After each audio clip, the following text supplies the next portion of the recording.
Imagine this. You're at a country fair. One booth is selling popcorn so large, buttery, and dominant that no other popcorn stand has a chance. People grumble, this is a monopoly. Meanwhile, the fair's organizing committee, bloated, slow-moving, and staffed by folks who need 3 meetings just to agree on napkin colors, insist everything is running just fine. Welcome to the curious case of modern political irony. Monopolies, megatech, and the fight for fair play. On one hand, many Democrats, and let's be honest, some Republicans too, have declared war on tech giants like Google, Meta, Microsoft, and Apple. The reasoning? These companies dominate digital markets with no serious competition. Buy up startups like Pokemon cards to squash future threats. Harvest oceans of your personal data. Shape what you see, think, and sometimes even vote for. So it makes sense why people are yelling monopoly, louder than a board game night gone sideways. The rallying cry, break them up, spark competition, protect privacy, save democracy. Meanwhile, in the land of big government, now here's where the irony gets spicy. The same voices demanding big tech accountability often defend big government from even the lightest reform. But wait, you ask, isn't the government a monopoly too? On taxes, regulations, licensing, and slow-moving bureaucracy. Bingo! Sure, government should work for the people, funding schools, roads, and safety nets. But let's be brutally honest.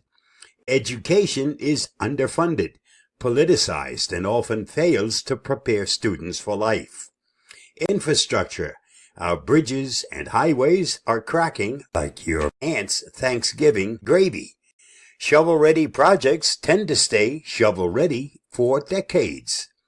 Public services, slow, redundant, and allergic to modernization.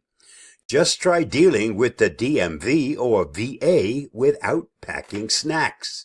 So when politicians boast about all the good government does, most people sigh and ask, have you used it lately? So what gives? Here's the paradox. Tech monopolies are private and unchecked, threatening innovation, privacy, and consumer choice. Government monopolies are public and bloated, wasting time, resources, and taxpayer patience. Fighting big tech is politically trendy. It sounds bold and scores media points. Reforming big government? That's the political equivalent of flossing in public. Necessary but awkward and unpopular. How privacy and democracy go hand in hand, and why it's no longer just a theory. Let's talk about the bumper sticker slogan, protect privacy, save democracy. Catchy, sure, but what does it actually mean? Well, here's the truth. The connection between privacy and democracy isn't abstract. It's already been tested, and we all lived through it. When your personal data, search history, political leanings, even your emotional triggers is collected and weaponized, it stops being a matter of convenience and becomes a tool for control. We're not talking about some futuristic dystopia anymore. We just witnessed a world where political content was tailored to exploit your fears. Ads, memes, and disinformation campaigns were micro-targeted with eerie precision. News was filtered based on your past clicks. If you leaned one way, you saw one version of the truth.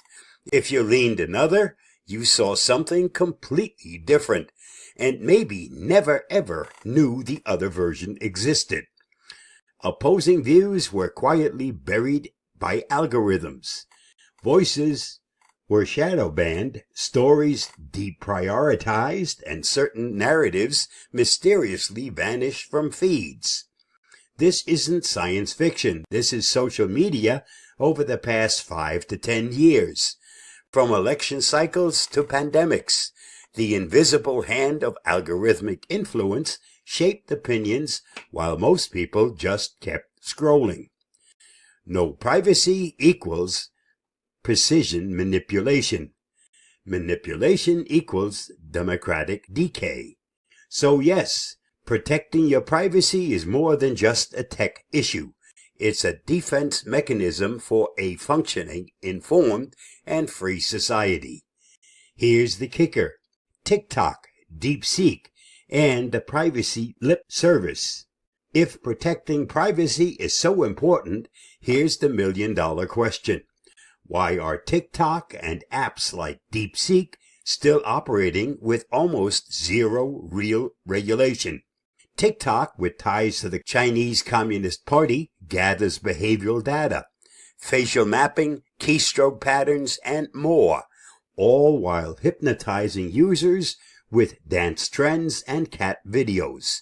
DeepSeek, a rising Chinese AI powerhouse, operates in a legal and ethical gray zone, feeding on data while lawmakers hit snooze. And yet, no federal privacy law, no serious AI regulation, just grandstanding hearings, finger-pointing, and then everyone heads to lunch. So when politicians claim they're here to protect your privacy while leaving digital backdoors wide open, it feels less like a safeguard and more like political theater with a broken fourth wall. Final thoughts: a tale of two giants. Here's the real deal. We're living in a world where two Goliaths dominate our daily lives: tech giants and big government. One tracks your clicks, the other tracks your taxes. Both claim they're working for you. Neither likes being questioned. Focusing on reining in one while ignoring the other is like putting a Band-Aid on a volcano. If we care about freedom, fairness, and the future, we need to hold both accountable. The companies feeding us curated content, and the government still running on outdated software and double standards.